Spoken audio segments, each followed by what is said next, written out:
This fact is not only apparent in our data, but is also visible within the paper trails of our field's history. Note, students' right to their own language, the Committee Against Racism and Bias, the Rainbow Strand, statements on ethnic studies, the various identity caucuses, and most notable is the plea that appeared in the spring 1968 issue of 3Cs, written about the death of an American dream, Martin Luther King Jr., by Ernest B. Kelly. When thinking historically, we have to ask ourselves today, what did we do? How did we do it? What did we not do? In this same C's issue, Canavy and Corbet published about what we value in terms of the aims of discourse and what is the difference between an open-handed or closed-fist rhetoric. In these articles, there was no clear engagement with how to proceed forward with an anti-racist agenda other than within POC circles.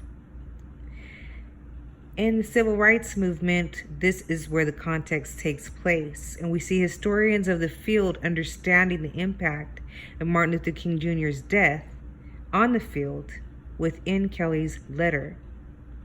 However, as we see in the same issue, a completely different picture of how the field has traditionally functioned, searching for ways to legitimize itself based upon classical rhetorical traditions. Questions such as, what are the aims of discourse? What's the difference between open-handed and closed-fist rhetoric? And using civil rights rhetoric as an example of the closed-fist rhetoric tied to extremist ideologies such as that associated with the Black Panthers. When this is viewed from a critical race lens, as we have done with our study, it becomes apparent why such extremist ideologies and rhetorics were necessary at this time. But those topics were never touched upon in Canavy's or Corbet's articles. We have to ask ourselves, are extremist rhetorics necessary now? Why? Does it matter if they are open-handed or closed fists or what we value? How much closer or farther are we to achieving an anti-racist society?